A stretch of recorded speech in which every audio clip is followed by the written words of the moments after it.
What's happening, everybody? Good evening. Just finishing work. I titled this one, Eat Your Vegetables First. And I always have a reason for all of my titles. And I'm going to provide you with the reason for this title. If y'all remember, if y'all can think back in the day when your parents put the food on the table. Hi, how you doing? When your parents put your food on the table, and then there was all this stuff that you didn't want to eat, and you wanted to eat the dessert. You wanted to have the ice cream, you wanted to have the cake, you wanted to have the candy, whatever it was. And they would tell you, you're not going to get that unless you eat your vegetables first. Yes, long time no see. I'm starting to do these Instagram lives every once in a while now. That's okay. So, eating the vegetables can be a task if you don't want to eat the vegetables. You know, they put them on the plate. Maybe as a kid, you stirred the vegetables around. You looked at those Brussels sprouts or the green peas or whatever it was. Like, I don't want to eat this. So then they're like, okay, if you're not going to eat those vegetables, you are just going to not eat and not get the dessert. And then you can just go to bed. So if you didn't really care about the dessert, then I guess it doesn't matter, right? You didn't have to eat the vegetables.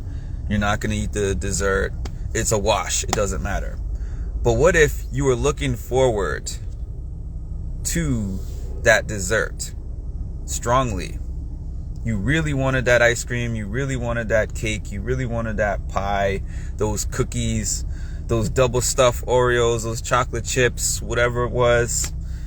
And you're like, I just sacrificed the dessert because of how much I didn't want to eat the vegetables or whatever was in the main course that I didn't want to eat. So this is an analogy. As per usual, I like to provide analogies.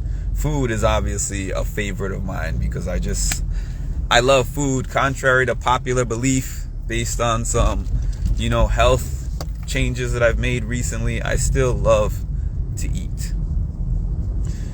So the analogy, I'm comparing it to life. There's things that you want out of life that are down in the future, and there's things that you have to do in the now that you aren't necessarily gonna like in order to get to those things.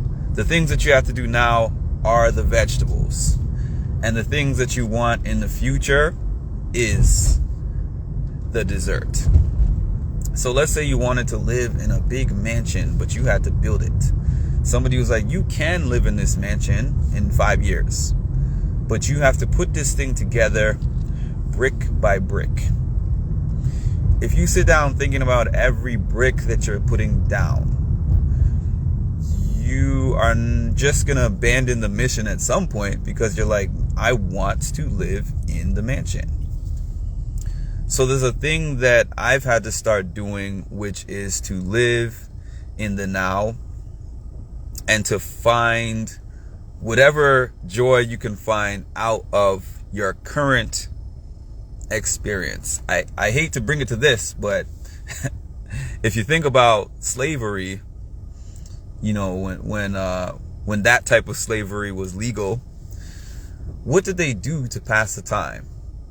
They made up all these different songs and they would sing while they were out in the fields or whatever it is that they had to do. It's like,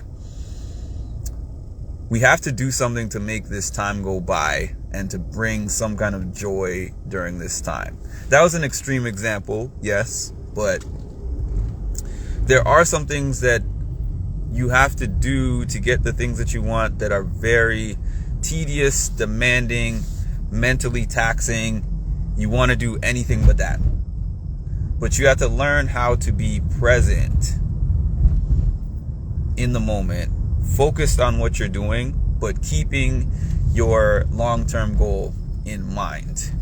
So your long-term goal might be like, you want to start this business, you want to have your own business, but there's all these tasks that you have to do on the way towards getting there. There's phone calls that you have to make. There's saving that you have to do. You might have to stay at your job indefinitely because you don't have the ability to just leave just like that. You know, there's a lot of things that you have to do to get to where you need to be. So think about the place that you want to be at the end of whatever you're doing. Think about that in the beginning. Really visualize that. Use all your senses to visualize the place that you want to be. And it'll make the vegetables taste better. Because you're like, every one of these that I eat on my way to this dessert is going to make the dessert that much sweeter. You feel me? Or the black railroad workers who sang songs literally to move the railroads after the train shifted them. You are speaking to my soul. Oh, I like that. Thanks for that one. I like that. Yeah, so I'm a person who has had a problem with patience forever, where I'll start to do something, and when I see that I'm not reaching it in an adequate amount of time, I just quit. I want to get here, and there's these 100 steps that it's going to take for me to get there, and I'm on step 4, and step 100 feels so far away, so I just stop. Stopping means that I wasted the time on those 4 steps, and I'm never going to be on the last step because I quit.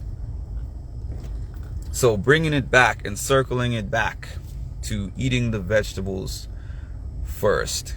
They put the vegetables on the plate in front of you, and you're looking at them. Instead of saying, I hate these vegetables, I hate the way they look, I hate the way they smell, I hate the way they taste, I don't want anything to do with them. Think about the fact that I want that ice cream, I want that cake, I want that apple pie, I want those chocolate chip cookies, I want those Oreos. And I'm willing to get rid of the things on my plate in front of me to get to the thing that I ultimately want. And not only that, I'm going to find a way to enjoy what's in front of me now. The vegetables are good for me. I like the texture. You know, it's not that bad. Mentally tricking yourself into enjoying the process so that you can get to the end result. I think that's basically how I want to tie that up and end that off. Figure out ways to enjoy the process as you get to the end result. If you don't enjoy the process, you're going to quit the process, and you're going to be basically in the same place you were, minus the time that you spent starting and stopping. Eat those vegetables. Enjoy those vegetables. Know you want to get to the dessert. Keep that in the back of your mind at all times. Maybe you might be telling yourself, oh, these Brussels sprouts are disgusting while you're chewing them. But then you're like, wait a minute. I know what I want to get at the end of this. These Brussels sprouts are pretty good. You might have to keep circling back to that. You might have to keep circling back to that multiple times. But ultimately, you have to be willing to do the things that you don't want to do in order to get to the places that you want. There's no easy road. There's no skipping steps. Trust me, if there was skipping steps, I would have been giving you that blueprint, because I would love to take a shortcut and not have to be in the trenches and do all the dirty work and go through the mud and just swim in the pool and throw my money in the air and all that good stuff. But until that day comes, there's a tried and true formula that every person who succeeds in anything finds. And that's my formula, and that's your formula. So I hope y'all got something from this. I'm going to post this so you can rewatch, and have a great evening.